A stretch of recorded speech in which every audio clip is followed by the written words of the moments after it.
दोस्तों अगर आप पीएफ सदस्य हैं और आपको फार्म ऑफलाइन भरना है, जैसे कि अपने विड्रॉल करना हो, ज्वाइंट डिक्लेरेशन की रिक्वेस्ट लगाना हो या कुछ भी प्रोसेस करनी हो या डेथ क्लेम का फार्म भरना हो, मगर सबसे बड़ी कंडीशन आती है कि आपकी कंपनी बंद हो गई है, कंपनी में ताला लग गया है, दिवालिया हो गई है, तो हम फार्म ऑफलाइन भरेंगे और कंपनी तो है ही नहीं, तो वो फार्म हम किस किस से वेरीफाई करवा सकते हैं, उसके लिए कौन कौन ऑथेंटिकेट पर्सन है, तो आज की वीडियो में ये जानेंगे और आपको हम प्रूफ दिखाएंगे कि ईपीएफओ ने ये खुद कहा है।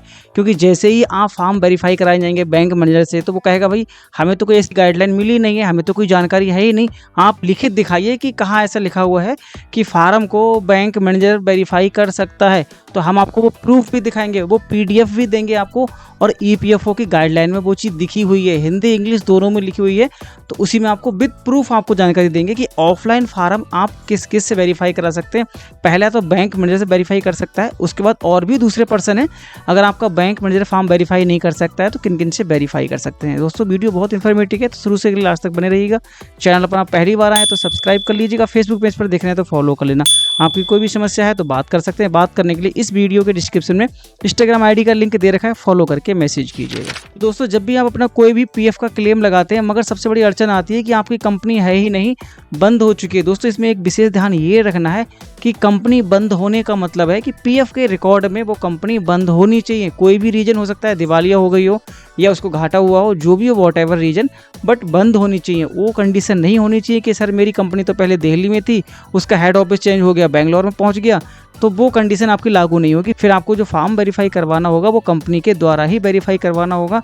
कंपनी की लोकेशन शिफ्ट होने पर ये रूल लागू नहीं होगा। ध्यान रखना, ये रूल लागू होगा कि किस किस से वेरीफाई करवा सकते हैं कंपनी के कंप्लीटली बंद होने पर, दिवालिया होने पर, ताला लगने पर। ठीक है, चलिए अब बात कर लेते हैं कि प्रूफ के लिए बात क्या करेंगे। हम आपके लिए सामने ही यहाँ दिखा देते हैं सर्च करके। आप गूगल में जाकर सर्च करेंगे, क्या सर्च करेंगे, FAQ EPFO इंग्लिश। ठीक है, पहले हम इंग्लिश में दिखा देते हैं आपके लिए कि लिखा कहाँ हुआ है। जो भाई इंग्लिश में पढ़ सकते हैं तो इंग्लिश में होगा। यहाँ पे आप जैसे ही क्लिक करेंगे, FAQ क्लिक करेंगे, तो यहाँ पे आप जैसे ही क्लिक करेंगे तो आपको दिखेगा 152 नंबर में देखना है। ठीक है, 152 नंबर पर चलते हैं फटाफट से। तो 152 नंबर हमारा आ चुका है। ये लिखा है, what is the my employer is not available to sign the claim form या स्टेबलिश क्लोज डाउन। ये एक मतलब है कि हमारा जो कंपनी है वो बंद हो चुकी है, तो हमारा साइन को कौन कौन वेरीफाई करा सकता है। ये ईपीएफओ के ही एक FAQ क्वेश्चन में डाला गया है। ये हो गया इंग्लिश का वर्जन। अब देख लेते हैं हिंदी का वर्जन में। तो सेम आप यही डालेंगे, FAQ EPFO हिंदी। ठीक है, आप यही डालेंगे तो आपको यहाँ जैसे ही क्लिक करेंगे आपके सामने हिंदी का वर्जन आ जाएगा, और यहाँ पर आप क्लिक करेंगे तो आपको देखना है 125वां नंबर। ठीक है, 125वें नंबर पर पहुंचते हैं हम फटाफट से। 125 नंबर पहुंचेंगे तो यहाँ देखिए ये क्या लिखा है, यदि मेरा नियोक्ता दावा फार्म हस्ताक्षर करने के लिए उपलब्ध नहीं है या स्थापना बंद हो गया है तो क्या करना होगा। इस पर आप जैसे ही क्लिक करेंगे तो यहाँ लिखा है, ऐसे परिदृश्य में बैंक जिसमें आपका बैंक बचत खाता है के प्रबंधक द्वारा दावा फार्म, इसका मतलब प्रबंधक मतलब होता है बैंक का मैनेजर, सत्यापित किया जा सकता है, अथवा जहां कर्मचारी को नियोक्ता द्वारा सत्यापन करना मुश्किल लगता है, सदस्य प्राधिकरण अधिकारी में से किसी एक के द्वारा विधिवत रूप से सत्यापित कराकर संबंधित फील्ड कार्यालय से निवेदन के KYC अध्ययन कर सकते हैं। ये लिखा कहाँ हुआ है, आपको अगर इसकी पूरी डिटेल जानी है, आपको चाहिए ना कि सर मुझे तो PDF चाहिए, ये तो उन्होंने लिख दिया कि हाँ बैंक का बंदा वेरीफाई कर सकता है। अगर मैं PDF लेके जाऊँ तो मैं कैसे जाऊँगा, तो आप ये चीज़ दिखा सकते हैं ऑनलाइन जाके। आप हिंदी में दिखा दीजिए, हिंदी में आपको ऐसे ही देख के मिल जाएगा। आप FAQ हिंदी टाइप करेंगे EPFO, आपको 125वें नंबर पर ये चीज़ देखने को मिल जाएगी।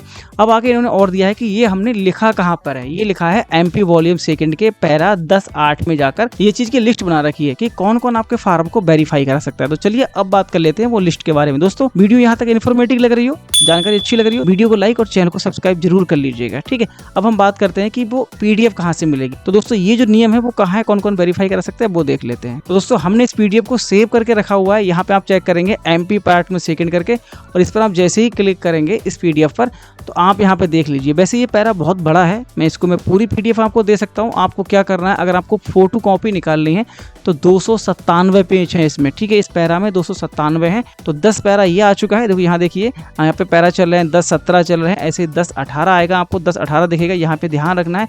और इस 10 पैरा के अंतर्गत आपको दिखेगा, कौन दिखेगा, the claim application should there be the attach must the forwarded by employer under who is the member as last employed. If your member is under the send the application either for the employer dual attend him. If any reason whether the he affordable the claim duly sign of the proceed of any of the following authorized officer and got attached over the official seal.